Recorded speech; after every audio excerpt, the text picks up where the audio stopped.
Welcome to the Confident Retirement Podcast. How confident are you when it comes to life's biggest money decisions? What is real financial peace and how can you get it? Chris Flaming and Mark Peachy are the founders of LPF Advisors in Sarasota, Florida. They bring together the brightest minds to show you how to have a more confident financial future. They empower listeners with common sense concepts and financial wisdom. And now, here are your hosts, LPF Advisors. I'd like to welcome everybody to the Confident Retirement Podcast brought to you by LPF Advisors. I'm your host here as always, Chris Flaming. And a quick disclaimer, the information we are providing is opinion, not necessarily that of our firm or this platform. We are giving out general educational info and not any customized investment advice. You should always consult your own professionals, advisors, tax advisors, attorneys on your specific situation. Nothing that we say shall be construed as financial, tax, or legal advice or recommendations. I tried to do that all in one breath, but I couldn't. Today, I have the pleasure of welcoming Mark Gordon to the show. He is the managing editor of the Business Observer, a leading provider and source of business and economic information affecting Florida's Gulf Coast, which I'm a resident of. He is also the host of a podcast from the corner office. I think he's in the corner office. Mark, thanks for being here and welcome to the show. Awesome. Thanks for having me, Chris. I'm excited. This is unusual for me being asked the questions, not asking the questions, but I'm excited to chat with you. Yeah, we turned the tables on Mark. He's usually the one doing the interviewing, and now we're putting him in the hot seat, which won't be too hot, I promise. Right. So I know you have a really interesting history of how you came to be where you are now. So maybe just briefly take me through that, what you're willing to share.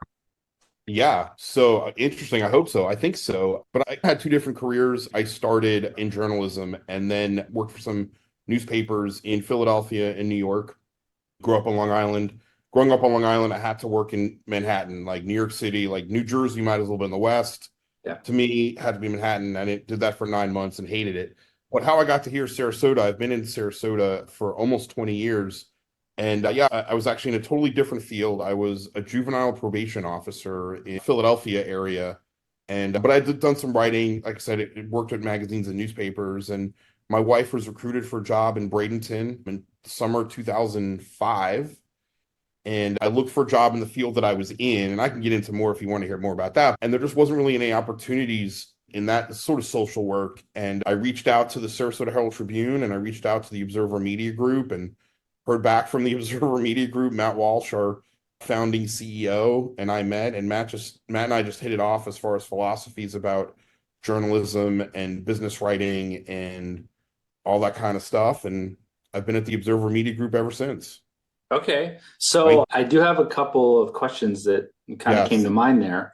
So first one is was your background college-wise in social work, and that's how you ended up in the juvenile probation avenue? Yeah, totally different, actually. I floated through college. Like a lot of us do. I went to the University of Pittsburgh, and I didn't really, like a lot of us do, exactly. And I'm like, what am I going to do? And really, the story is there was a young woman who I liked who was writing for the school paper called the Pitt News. And I was like, I could write for the school paper. And then that relationship never really became anything. It didn't work out. But I realized I really loved writing and telling stories. And then I got to write about sports, and you're 20 years old and you're going to Big East football games and basketball games. And that was really awesome and cool. Yeah. And so I did that for a few years. And just to answer your question more directly, I was working at a newspaper on September 11th, 2001. And just really, for me, I was like, I don't think I want to do this journalism career anymore. And in newspapers, it was like, you're always looking to be at the bigger paper, right? Mm-hmm. Where they're bigger market, Washington, D.C., LA. Like I wanted to be at the Wall Street Journal. And I was like, no, I don't want to do this anymore. And I went and I got a master's degree in criminal justice and decided to go into that field, and was actually an internship, worked for a probation office, and I really liked it. And it's more social work than law enforcement. It's like 90% social work, working with families. And I liked it. And I started some victim of crime programs and some other things. And I probably would have stayed in that field. I'm really glad I didn't, because I love what I do now. But I actually, after 9/11, I was like, I'm going to be in the FBI. That was like my goal. That was my life goal. And I went through a couple of tests for that and just didn't pursue this other thing. And so, that's the answer to how that twist came about. Yeah. So then you have the dipped your toe in the journalism area. I'm curious now then how that evolved into telling stories, and then how you focused in on being in the business side of thing, right? Because you're the business editor. So what kind of led you to that, or were you attracted to that, or was there something that occurred, a personal experience, or did you just happen into it? It was more just happened into it, like opportunistic. I think at least 25 years ago, most young reporters, you start out cops, the cop beat, going to the Mhm. police departments. And it's a really good starting job, I feel like, for new reporters because you get told no a lot. And that's really important to learn how to like not take no for an answer, but be respectful about it, but get to where you need to go. And actually, when I met Matt Walsh, like I said, in the summer of 2005, I had written very little business stories. I remember actually it was, yeah, we were still engaged then. We weren't even married then. So my fiance and I, we flew down to Sarasota. She was checking out this job opportunity. And at the Philadelphia airport, I bought Inc. magazine, Fortune magazine, and Forbes magazine and read them on the flight down to Tampa to drive to Sarasota because I wanted to get more familiar with like business terms because that was the position Right.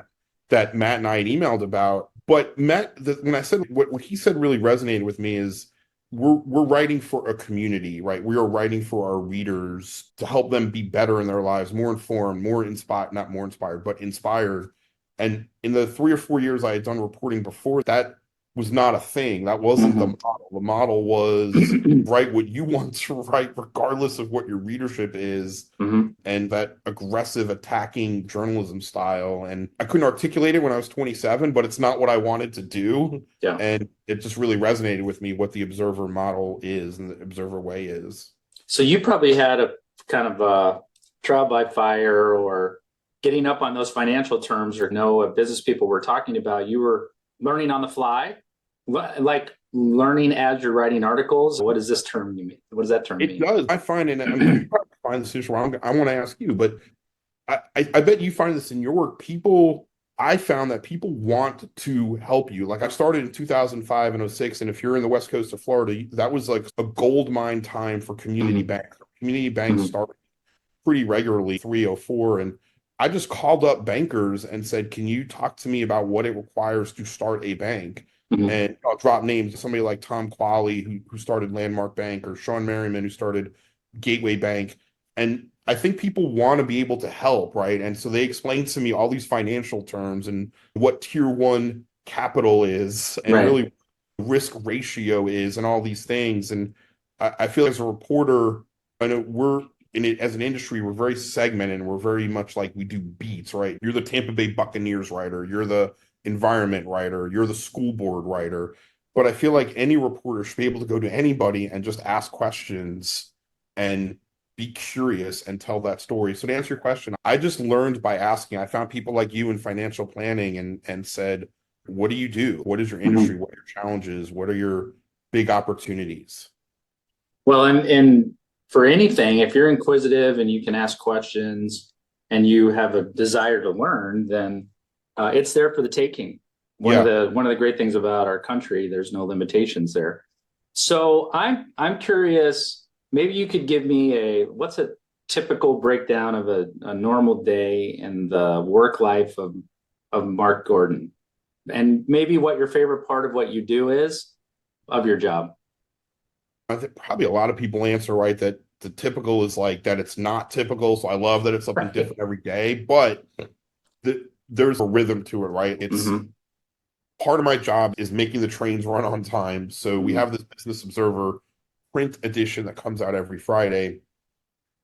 And then we have what my colleague Louis Levio in Tampa calls our page one every day online. So we have this email blast that comes out 5 a.m. and please subscribe, get your email, businessobserverfl.com. But a shameless plug there. But so my job is to make sure everything is working the way it's supposed to be. So we're going to have Okay. 5 stories on our website or on our email blast every day. And so I'm working with the reporters that we have to figure out, okay, what are you working on today? Bloomin' Brands in Tampa, their CEO, David Deno, announced his retirement. Okay, that's one item. What are these other stories? So I'm making sure everybody's doing what they're supposed to be doing without micromanaging it. And then I've said a million times I have the best job in the Observer Media Group because I get to do that, which I really like. And then I also get to write stories. I write a leadership column once every other week. And then one of our sort of trademarks is we write strategy stories about companies and entrepreneurs. And just like we were talking before, I find that really interesting and fascinating to just call these people up and say, Mhm. you do what you do. So part of my job is figuring out what stories I'm going to work on during a given week and then Mhm. go through them. So it's a little bit of management and a little bit of writing and just a little bit of just figuring out what's next in what we're writing about. And to answer the second part, I like, again, it's that cheesy cliche, but I love working with the people that we have here. It's a small but mighty team, and it's really fun and engaging and inspiring for me to come in and help them achieve good stories, write good stories. And I suppose the fact that everything is always changing, nothing's different, nothing's the same necessarily from day to day or week to week, also gives a lot of opportunities for growth, or it's less easy to get bored with what you're doing.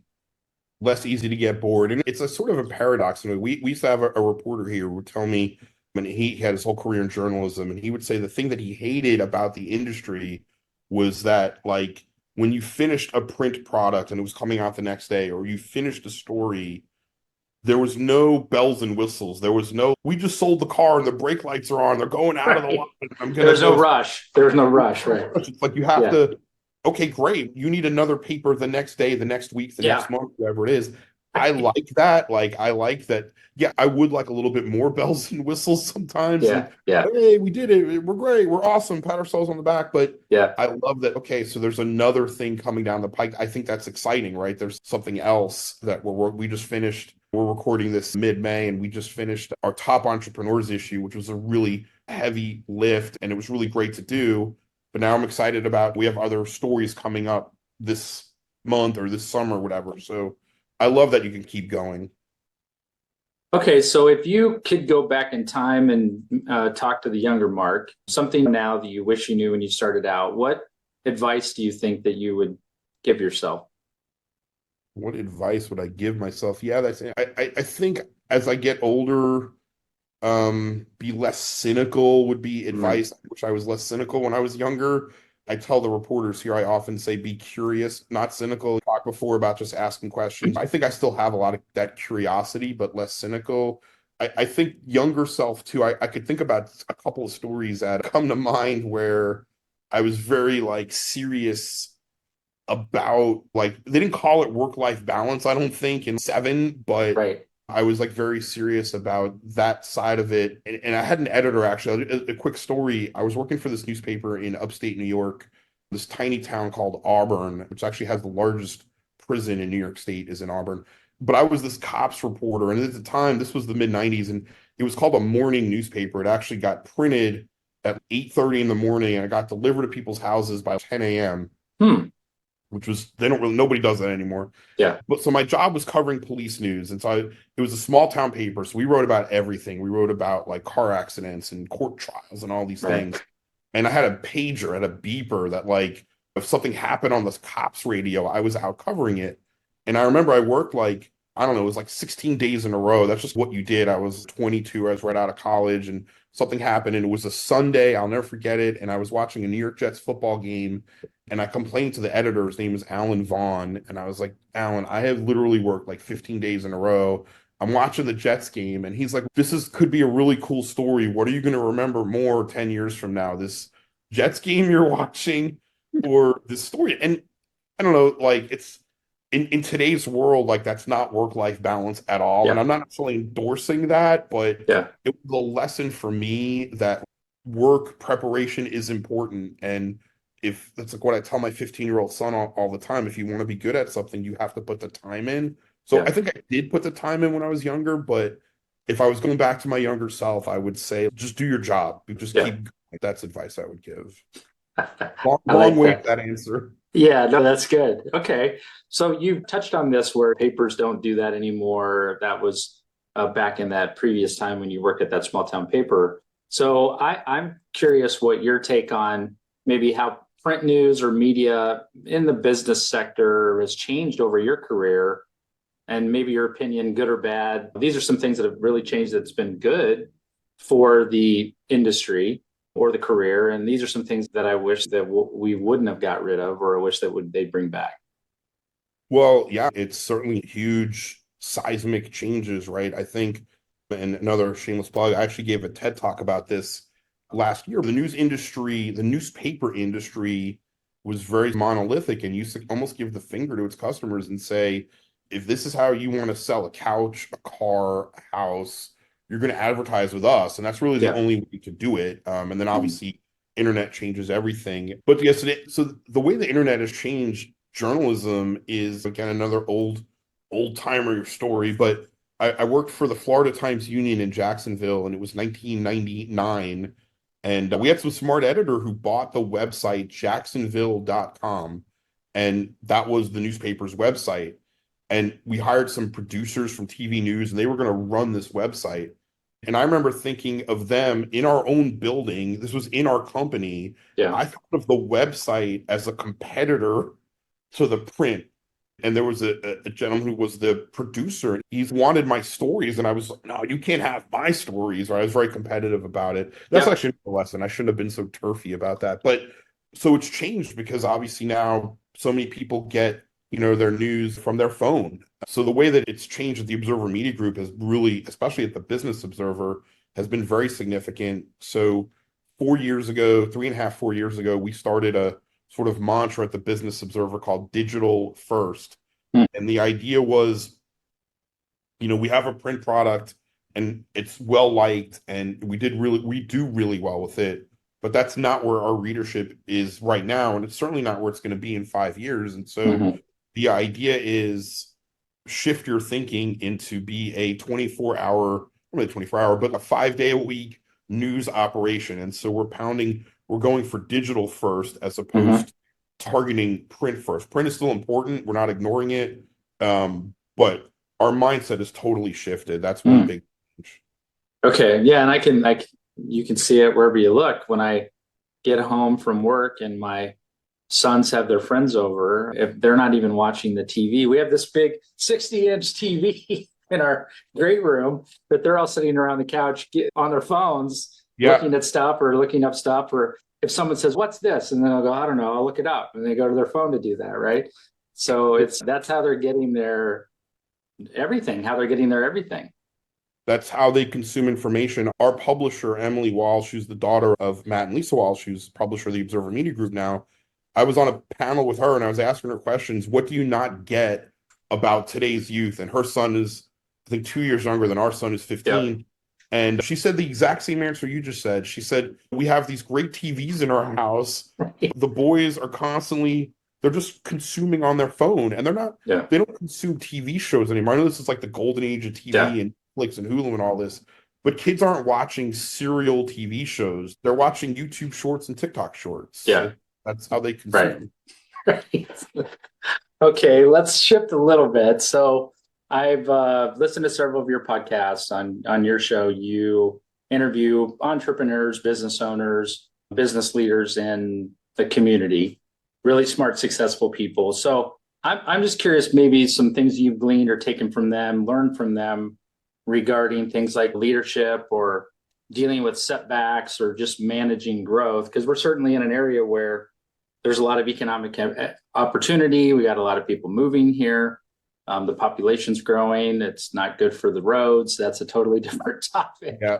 But some things maybe you've gleaned that have stood out to you in some of the interviews that you've done. Yeah, that's a good question. I think be curious, as we talked about, is something that comes up. Always be looking for new ideas. I think a theme that comes up a lot is I don't want to say stubborn. It's not the word stubborn, but it's that like constant stick to your vision. Like somebody, Michael Saunders, who, now has this 700-person ginormous real estate company. She started literally with nothing. Like she had to get a $5,000 loan co-signed because the bank wouldn't give it to a woman in 1976. That's such an amazing story. And she's told that story a bunch of times, and it was on our podcast too. But that's a theme that keeps coming up, is like, whatever your vision is, if you believe in it, like, stick with it. We just wrote about this company, Sea Sucker, that makes like cups that and like sticks to like cars and magnets and same type of thing. Like he was told in the beginning, nobody's going to buy those. And now he's got this, $15 million, 40 employee company. So that's definitely one of the themes I hear is stick to your vision. Another leadership theme that's come up a lot, and I try and do it when it comes up, but is have difficult conversations quickly, or I guess the reverse of it is don't wait on criticism or don't wait on something that's going to be negative feedback, right? Don't, it's like that old parenting advice, right? If you're trying to discipline or give consequences to young kids, you have to do it in the moment, because if you do it 3 days later, they have no idea what you're talking about, right? Right. When you're giving the timeout, I'm not saying you give employees timeout, but you have to do it in the moment. That's a leadership theme that I've heard is be upfront and be direct and transparent about that. Yeah. And I think that perseverance grit thing that you mentioned there, I've known in my life where there's been times where I've in the past where you wanted, is this the right thing? Am I going in the right direction? Is this the right thing for me? And when I didn't have any other options, when I had no other choices, I burned all the bridges and decided I have to make this work. Then that's a different mindset. Yeah. And then you're willing to do those things maybe that other people aren't willing to do. I don't mean illegal. I just mean the stuff that people are willing to do to either get ahead or to complete that vision of what you want to succeed at. It's it's easy. It's that overnight success. It's easy to look at that. Another person that we wrote about recently, Sid Kitson, who's the founder of Babcock Ranch in Lee and Charlotte counties. And it's this 18,000 acre solar powered town. And he's getting a ton of accolades now. Like he was in Time magazine last year as like Dreamer of the Year and all these well-deserved accolades. But 15 years ago, when he went to Morgan Stanley for $700 million in bond financing to build a town powered by the sun, they were like, are you out of your effing mind, right? They're like, oh, we're not going to give you this. They did give him the money, but you have to have that vision, that stick-to-itiveness. Yeah. Singular focus, I guess we could call it. Yeah. Okay, so I'm curious because you get opinions from a lot of people. You have a unique seat, so to speak, a view, because the information you guys are putting out there, the articles you're writing, the stuff that's coming across your desk. So all this wealth here, all this growth that's going on, what do you see as the biggest opportunity for the Gulf Coast? And maybe what are you most positive or are hopeful about? Biggest opportunity for the Gulf Coast, I guess it's also the biggest threat or problem is solve affordable housing or be better with affordable housing. When all the entities that need to cooperate to make that happen, because it's what I hear the most from business owners is we don't have the pay structure to meet the demands of what housing costs. We can't pay an entry-level person $90,000. Like our revenue model doesn't exist. That position is not 90,000, it's 55,000. And at 55,000, you can't live in certain parts of Sarasota. It's not feasible, or Lakewood Ranch or Fort Myers or South Tampa, name any of your neighborhoods. The opportunity is there. I know that different people work on it in different ways, but that's like the biggest opportunity is to figure out to bring that cost of living in line with what the salary structures are. Yeah, I agree with that. That is something that I hear a lot as well. Clients, my kids are trying to buy a house, but they can't really afford what the prices are right now. And with the interest rates being what they are, that's a really difficult environment. So I would agree with that. Are there things that, other than that the business owners and the entrepreneurs that you talk to, other concerns that they have? I'm curious about attracting skilled people to the area, or I would love to relocate my business here, but the affordable housing is an obstacle, but also having the workforce here to be able to support it. That comes up a decent amount. That's certainly an issue that business owners have, is retaining the right people and then managing them and supporting them. And the generational gap, the difference between managing, say, somebody like Gen X, like you and I are, or Gen Z, which is totally different. Right. And, it's interesting too, right? That does come up a lot, but it's also, there's a perspective because it might be out by the time this podcast is on, but It's a company that moved to Manatee County from Columbia, South Carolina, and it's an interesting niche. They make softball bats, and they've been really successful at this. And they make like decorative softball bats, and they want to get into baseball bats. There's a whole other industry. They told our reporter when she was working on the story, the reason we moved from South Carolina to Manatee County, Florida, was because not only because of the job market, but because in South Carolina, people can't afford to live where we work. And it's a very transient workforce where they come down for the summer and go hang out in the cool places in South Carolina and then go somewhere else. And that's interesting to me because you hear that in Florida, but they're specific chose to move here. And it's 15 employees. They're looking to grow from 12 to like 25 or 30 employees. So it's not, this is not ginormous. This is not big scale, but a 25 employee company in Manatee County is not nothing either, right? I mean, that's a small business that kind of makes the economy go. So you have a bunch of those, and that's the backbone of the country, a bunch of small businesses. So the perspective there depends on where you moved from, right? It's similar, off topic, but it's similar to people complain about traffic, but then you go to California or you go to Washington, D.C., like the Beltway traffic, but it's still bad here, though. It's not nothing. But perspective is important. Yes, it is. That's what I tell my kids. It doesn't matter where you live, you're still going to complain about the weather. Yeah. Even the people in Hawaii complain about the weather. Yep. Right. And we're all like, nothing to complain about. Okay. So shifting, I want to shift gears again. Maybe something like personally that you're hoping to get better at or overcome or accomplish in the near term or in the next year.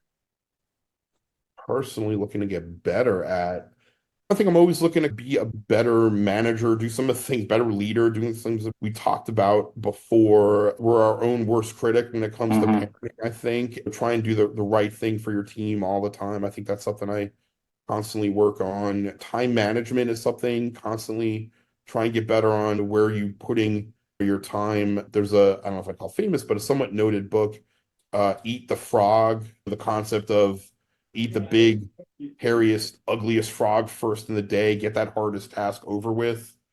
But I struggle with that because then what about all these little things I have to do? Like I told so-and-so to email them that, or I have to just finish this one last story. I have to look up this one last thing, do that more. I think constant improvement, again, I keep bringing this, it's fresh on my mind because we had this top entrepreneur issue, but another guy, a gentleman, Mike Quillen, who co-owns Gecko's restaurants in Sarasota, Bradenton.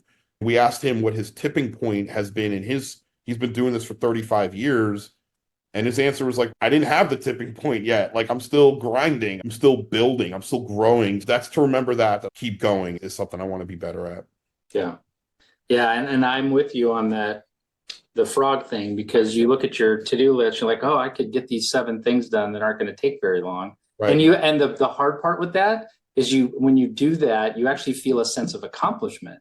Yes. Because you did those, you're like, oh, that makes me feel good. The endorphins are going because I got that stuff done, but I still haven't tackled the big frog. You haven't. Again, man, I know I'm not but like, how does it work for you? Like when you're getting toward the end of the week and you're like, all right, you circle this big thing, but I don't do the big thing because I know I can do it on Saturday. That's not good. Right. Like, it's not good, whatever, but I have all these little things I got to get done, and I can do that. And then I'm like, crap, now I got to do this on Saturday. But again, it goes back to if you want to be good, you got to put the time in. If you want to be good for your clients, you got to be able to do the research that you need to do so that you can go to your clients and say, here's what I think you should do. Yeah, I'm confident in these recommendations that I'm going to give you, and I believe it's in your best interest. Yeah. Exactly. Yeah. Okay, we're getting close to the end. I'm going to glean something from your podcast. I'm going to put you in the hot seat. Speed round here. I'm only going to ask you 3 questions. It's the first thing that comes to your mind. We're getting a window into the mind of Mark Gordon here. Favorite sit-down restaurant, Sarasota or Manatee? Favorite sit-down restaurant? The Serving Spoon in Hillview. Shout out to Natasha, but Serving Spoon in Southside Village. Okay, been there. That's a good choice. Favorite streaming service? Favorite streaming service? Watching less and less TV, but Amazon Prime is probably where I watch the most shows that I like. Amazon Prime. Okay. And then last one, alternative time period, century, or civilization that you would like to live in if you weren't living in the one you're in now. Ooh, I love that. I might have to steal this question for our podcast. I love that one. Alternative time. Yeah, years ago, I probably would have said Civil War, but no, World War II would be mine. I think I've gotten to that age as a father and as a human being where I'm the dad who, like, in World War II, Right. I watch Band of Brothers like every Memorial Day. I know. That's a great show. It show's amazing, and I'm all that, like, you got to study history to not repeat it kind of thing. And so I would say that the World War II era, those 30s and 40s for me. Okay. All right. We got you on record. Yeah. And if people wanted to learn more about the Observer or you or get in contact with you, what's the best way for them to do that? Great. That's a good question. BusinessObserverFL.com, FL for Florida, FL.com is our website. You can scroll on the right-hand side, sign up for our daily email blast, and you can reach me. You can find me on the website as well, but mgordon, MGORDON, at BusinessObserverFL.com. Okay. Awesome. Mark, I want to thank you for the time that you took to be here with me today. This has been a real pleasure. This was super fun. Thanks, Chris. Thanks for having me. Yeah. And I want to thank everybody for tuning in to the podcast brought to you by LPF Advisors, where we're hoping to raise the confidence of everyday people, business, retirement, and financial and otherwise to another level, one show at a time. Thanks, everybody, for tuning in. Be well. Take care. We will catch up with you next time. You've been listening to the Confident Retirement Podcast with Chris and Mark from LPF Advisors. For more information on them and retiring confidently, please visit lpfadvisors.com. If your ears are pleased and your mind is now at ease, do share the program with your friends and subscribe wherever podcasts are found.